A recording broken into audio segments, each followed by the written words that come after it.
నమస్తే, welcome to Disha TV. ప్రస్తుతం మనతో పాటు బీఆర్ఎస్ సీనియర్ నేత దూదిమెట బాలరాజు యాదవ్ గారు ఉన్నారు. కేసీఆర్ రాకపై అలాగే జరుగుతున్న పరిణామాలపై మాట్లాడదాం.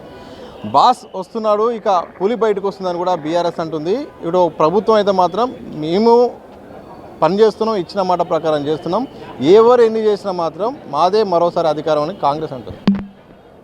ఎక్కడ అన్యాయం జరిగితే స్పందించడానికి సిద్ధంగా ఉండనే షేగివేర స్ఫూర్తితోటి ఇలా బీఆర్ఎస్ పార్టీ నాయకత్వం పనిచేస్తూ ఉంది. నీటి జలాల్లో జరుగుతున్న అన్యాయం పైన మాట్లాడడం కోసం కేసీఆర్ గారు వస్తూ ఉన్నారు. ఇలా కాంగ్రెస్ పార్టీ 2 సంవత్సరాల పరిపాలనలు, ప్రభుత్వ పథకాల అమలులు, తీరులు, వైఫల్యాలపైన మాట్లాడడం కోసం వస్తూ ఉన్నారు. ఇలా ప్రజలకు ఇచ్చిన హామీలు ఏంటి, హామీలు విఫలాలు ఏంటి అనే అంశం మీద మాట్లాడడం కోసం కేసీఆర్ గారు వస్తూ ఉన్నారు. ఇలా కేసీఆర్ గారు గుండె ఎక్కడ అన్యాయం జరిగితే అక్కడ స్పందించడానికి సిద్ధంగా ఉంటుంది. 2001లో ఎందుకు స్పందించింది గుండె బీఆర్ఎస్ పార్టీ, టీఆర్ఎస్ పార్టీ పెట్టాలని? తెలంగాణకు అన్యాయం జరుగుతున్నాయి కదా. మరొకసారి నీటి వనరుల్లో జరుగుతున్న అన్యాయం పైన స్పందించడం కోసమే కేసీఆర్ గారు వస్తూ ఉన్నారు. డెఫినెట్గా బీఆర్ఎస్ పార్టీగా ఇవాళ ప్రజలకు ఇచ్చిన హామీల అమలులో కాంగ్రెస్ పార్టీ చేస్తున్న తీరుతెన్నులు ఏదైతుందో ఖచ్చితంగా నలు దిశలే వ్యాపింపజేస్తాం, ప్రజలకు వివరిస్తాం. ప్రజా సంక్షేమ పథకాలని చెప్పేసి ప్రజలకు వచ్చినట్టు కాంగ్రెస్ పార్టీ ప్రజలకు ఏ విధంగా దోగా చేస్తున్న అనే అంశాన్ని డెఫినెట్గా వివరిస్తాం. ఇవాళ ఈ పార్టీ కార్యవర్గ సమావేశం కూడా ఆ దిశగా చర్యలు తీసుకుంటారు. మా యొక్క అధినేత ఆ దిశగా మమ్మల్ని గైడ్ చేస్తారనే ఆశాభావం వ్యక్తం చేస్తా ఉన్నాం. నీటి వాటాల అంశాన్ని ఎందుకు ప్రధానంగా కేసీఆర్ గారు తీసుకుంటున్నారు, అలాగే ఏమేమి రాష్ట్రానికి అన్యాయం జరుగుతుంది, ఈ అంశాన్ని మెయిన్గా ఫోకస్ చేయడానికి గల కారణం? ఇవాళ 200 టీఎంసీల నీళ్లను అప్పనంగా బనకచర్ల పేరుతో దోసుకుపోదామని ప్రయత్నం చేస్తే బీఆర్ఎస్ పార్టీగా మేము స్పందించినాం. హరీష్ రావు గారు ఒకవైపు, కేటీఆర్ గారు ఒకవైపు, కేసీఆర్ నాయకత్వం స్పందిస్తే బనకచర్ల అనే ప్రయత్నం ఆపేసారు. ఇవాళ మళ్ళీ బనకచర్లనే మళ్ళీ నల్లమల్ల సాగర్గా పేరు మార్చి మళ్ళీ కృష్ణా జలాన్ని, గోదావరి జలాన్ని దోసుకుపోయే ప్రయత్నం చేస్తారు. రేవంత్ రెడ్డి కనీసం మాట్లాడు, కేంద్ర ప్రభుత్వానికి ఇచ్చిన కంప్లైంట్ చేయరు, ఇరిగేషన్ శాఖ మంత్రి ఉత్తమ్ కుమార్ రెడ్డి స్పందించరు. మరి ఈ అంశాల మీద మాట్లాడాలి కదా ప్రతిపక్ష పార్టీగా. తెలంగాణ తీసుకొచ్చుకుంది ఎందుకు? తెలంగాణ ఫైట్ జరిగింది నీళ్ళ కోసమే కదా. కాబట్టి నీళ్ళ మీద జరుగుతున్న ఈ దోపిడీ పైన డెఫినెట్గా దిశగా ఈ కార్యవర్గ సమావేశం తీర్మానం చేస్తేనే భావం వ్యక్తం చేస్తూ ఉన్నాం. డెఫినెట్గా కేసీఆర్ గారు మీ టీవీ ద్వారా ఒకటే చెప్పేది, తెలంగాణలో జరుగుతున్నటువంటి ఈ అరాచక పాలన, తెలంగాణలో జరుగుతున్న ఈ రేవంత్ రెడ్డి దగా పాలన, తెలంగాణలో జరుగుతున్న ఈ రేవంత్ రెడ్డి అనే దేశ్ముఖ్ పాలనకు వ్యతిరేకంగా బీఆర్ఎస్ పార్టీ సమరశంఖం భవిష్యత్తులో పూరించబోతా ఉంది. ఆ క్రమంలోనే ఇలా 1,80,00,000 ఓటర్లు పాల్గొన్న గ్రామ పంచాయతీలు, 12,700 ఉన్నటువంటి గ్రామ పంచాయతీలలో, 1,15,000 వార్డు నెంబర్లు ఉన్నటువంటి గ్రామ పంచాయతీలలో, సుమారు తెలంగాణలో 94 అసెంబ్లీలను కవర్ చేసే ఈ గ్రామ పంచాయతీలలో ప్రజలు స్పష్టమైన తీర్పు ఇచ్చినారు. కాంగ్రెస్ పార్టీ, రేవంత్ రెడ్డి ముఖ్యమంత్రి ఓన్లీ హామీలు మాత్రమే ఇచ్చినాడు, అమలు చేయట్లేడు. ప్రజా పరిపాలన కాదు, ఇది ప్రజా కంటక పాలన అనేది స్పష్టమైన తీర్పు ఇచ్చారు. కాబట్టి ఈ తీర్పుని ఇంకా అర్థం చేసుకోకుండా ఇంకా ఇక నేను చెప్పిన దానికి నేను పట్టిన కుందేలకు 3 కాళ్ళు అన్నట్టు ఇంకా రేవంత్ రెడ్డి గారు ఇంకా నిద్రపోతున్నట్టు నటిస్తే మాత్రం ఇక వారి భవిష్యత్తులో వాళ్ళకి అర్థమవుతుంది అనేది. మీ అధినేత గారు చాలా రోజుల తర్వాత బయటకు వస్తున్నారు. కేసీఆర్ అభిమానిగా ఆయన బయటికి రావడాన్ని, సమావేశం నిర్వహించడాన్ని, దిశానిర్దేశం చేయడాన్ని ఎట్లా చూస్తారు? కేటీఆర్ గారు ఇప్పుడు వస్తున్నారని మీరు అంటా ఉన్నారు. కేసీఆర్ గారు ప్రతిరోజు బీఆర్ఎస్ పార్టీ భవన్లో ఉన్నారు. ప్రతి ప్రెస్ మీట్లో కేసీఆర్ గారు ఉంటారు. కేటీఆర్ గారు మాట్లాడే ప్రతి మాటలో కేసీఆర్ ఉంటాడు. హరీష్ రావు గారు పెట్టే ప్రతి ప్రెస్ కాన్ఫరెన్స్లో కేసీఆర్ గారు ఉంటారు. పార్టీ ఏ కార్యక్రమం తీసుకుని ఇవాళ దూదిమెట బాలేదో మాట్లాడుతున్నట్టే పార్టీ ఒక దిశానిర్దేశం చేయకుండా మాట్లాడతామా? కాబట్టి మా అధినేత కేసీఆర్ గారు ప్రతి చోట ఉంటాడు, ప్రతి కార్యకర్తలో ఉన్నాడు, ప్రతి నాయకుల్లో ఉన్నాడు, ప్రతి కార్యక్రమాల ఏర్పాట్లో ఉన్నాడు, ప్రతి కార్యక్రమాల రూపకల్పనలో ఉన్నాడని నేను తెలియజేస్తా ఉన్నా.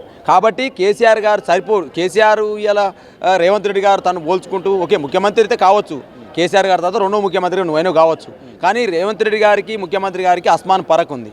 సంక్షేమ పథకాల అమల్లో కావచ్చు, ప్రజలు ప్రేమించే తీరులో కావచ్చు.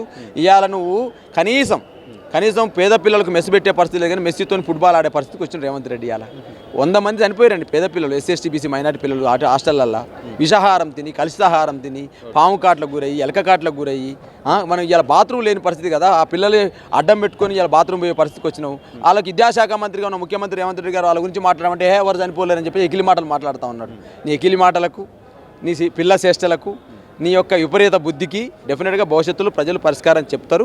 కర్రుగాల్చి వాత పెట్టే రోజు భవిష్యత్తులో వస్తాయని మేము భావిస్తా ఉన్నాం. 2 ఏళ్ల పాలన పూర్తయింది. ఇదే నేపథ్యంలో నీటి వాటాల విషయంలో మాత్రం కేసీఆర్ గారు ఈరోజు సభా సమావేశం నిర్వహిస్తున్నారు. ఈ టాపిక్ ఇక్కడి వరకే ఆగిపోతుందా? మళ్ళీ ఇకపై రెగ్యులర్గా కూడా మీడియా సమావేశాలు కానీ సభలు సమావేశంలో పాల్గొంటారా? మరోసారి మళ్ళీ ఫామ్ హౌస్కే పరిమితం అవుతారు? బీఆర్ఎస్ పార్టీ ఎప్పుడైనా సమరశంఖంతోనే ఊహిస్తూ ఉంది. మీరు అనుకుంటా ఉన్నారు ఇలా హైడ్రా పేరుతో చదువుతున్న విధ్వంసం పైన మాట్లాడింది బీఆర్ఎస్ పార్టీ కాదా? లగిచర్లో విధ్వంసం పైన మాట్లాడింది బీఆర్ఎస్ పార్టీ కాదా? గిరిజన రైతాంగం గురించి. అదేవిధంగా నువ్వు రుణమాఫీ కాకపోతే స్పందించింది బీఆర్ఎస్ పార్టీ కాదా? కృష్ణా జలాలు అన్యాయం జరుగుతుంటే మన నల్గొండలో మీటింగ్ పెట్టింది ఎవరు? బీఆర్ఎస్ పార్టీ కాదా? అన్ని అంశాలను స్పందిస్తూ ప్రతిపక్ష పార్టీగా బీఆర్ఎస్ పార్టీ మాత్రమే. ఇవాళ ప్రత్యామ్నాయమైన ప్రతిపక్షమైన బీఆర్ఎస్ అని తేల్చిరు. జూబ్లీహిల్స్ ప్రజలు తేల్చినారు, గ్రామ పంచాయతీ ఓటర్లు తేల్చిరు కదా. ప్రతిపక్షమైన ప్రత్యామ్నాయమైన ఈ రాష్ట్రానికి బీఆర్ఎస్ అని తేల్చినారు. ఇది 100% రేవంత్ రెడ్డి గారు ఈ దిశ టీవీ ద్వారా చూడాలని నేను కోరుకుంటా ఉన్నా. కాబట్టి ఈ మాటలు విన్న తర్వాత రేవంత్ రెడ్డి గారికి నిద్ర పట్టదు. నిద్ర పట్టకనే నిన్న ఏంద్రనా ఎట్టొచ్చు అని చెప్పేసి 18 మంది ఎమ్మెల్యేలకు వార్నింగులు, 18 మంది ఎమ్మెల్యేలకు క్లాసులు, అదేవిధంగా 18 మంది ఎమ్మెల్యేలకు ఈ రకంగా మాట్లాడుతున్న తీరు మనం చూస్తూ ఉన్నాం కదా. ఇక క్లాస్ బీకుడు తప్పితే ఏమున్నదిగా? 18 ఎమ్మెల్యే ఏం చేసిరా? మీరు రేపల్ని కంట్రోల్ చేసుకోలేరా? వాళ్ళు గెలుస్తుంటే ఏం చేస్తుంటే ప్రజలు బీఆర్ఎస్ వైపు ఉన్నారు. ప్రజలు మీరు చేస్తున్నటువంటి ఈ విధానాల మీద వ్యతిరేకత ఉన్నారు కాబట్టి బీఆర్ఎస్ పట్టం కట్టినారు. బీఆర్ఎస్ పార్టీ బలపరిచిన అభ్యర్థులకు పట్టం కట్టినారు. అందుకనే ఇలా జెడ్పీటీసీ ఎంపీటీసీ ఎలక్షన్లు పోస్ట్ పోన్ అయ్యాయి. ఇది కథ బాగుంది కదా. కాబట్టి రేవంత్ రెడ్డి అట్టర్ ఫెయిల్యూర్ ముఖ్యమంత్రి. కేసీఆర్ గారిని ఇక రెగ్యులర్గా చూడొచ్చా? సభలు సమావేశాల్లో, మీడియా సమావేశాల్లో 60 లక్షల మంది కార్యకర్తలు కేసీఆర్ని చూడొచ్చు ప్రతిరోజు. 60 లక్షల మంది బీఆర్ఎస్ పార్టీ కార్యకర్తల ముఖంలో కేసీఆర్ని చూడొచ్చు. 4 కోట్ల తెలంగాణ ప్రజల కళ్ళల్లో ఆనందంలో కేసీఆర్ని చూడొచ్చు. రేవంత్ రెడ్డి సర్కారు పైన ఈ సమరశంఖం పూరించడంలో ప్రతి గుండెలో కేసీఆర్ని చూడొచ్చు. ఎక్కడ అన్యాయం జరిగితే కేసీఆర్ అక్కడ ఉంటాడు. Thank you.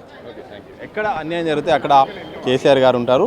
తప్పకుండా ఇప్పుడు కేటీఆర్ మాట్లాడినా, హరీష్ రావు మాట్లాడినా, తెలంగాణ భవన్లో కానీ అలాగే బీఆర్ఎస్ పార్టీ ఏ యాక్టివిటీ చేసినా మాత్రం దాని వెనుక దిశానిర్దేశం చేసింది కేసీఆర్ఏ. ఆయన చెప్పినట్టుగా మొత్తం జరుగుతుంది తప్ప ఆయన భౌతికంగా అందరి దగ్గర కనిపించకపోయినప్పుడు కూడా ఆయన ఆదేశాల మేరకే, సూచనల మేరకే పార్టీ అనేది రన్ అవుతుంది. తప్పకుండా ప్రజల్లో కేసీఆర్ గారు ఉన్నారు. అందుకని ఫలితాలను బట్టి చూస్తే మాత్రం 2వ స్థానం ఎక్కడ చూసినా కూడా బీఆర్ఎస్కే వస్తుంది. తప్పకుండా ఈ యొక్క కాంగ్రెస్ పాలన విషయంలో మాత్రం ప్రజలు విసిగి వేసారిపోయారు. దాన్ని తప్పకుండా బీఆర్ఎస్ ఎండగడుతుంది. కేసీఆర్ గారు తప్పకుండా మరోసారి అధికారంలోకి వచ్చి సీఎం అవుతారని కూడా దూదిమేట బాలరాజు యాదవ్ గారు స్పష్టం చేసిన సందర్భం అయితే స్పష్టంగా కనిపిస్తుంది. కెమెరా పర్సన్ మధుసూదన్తో సతీష్, దిశ టీవీ, హైదరాబాద్.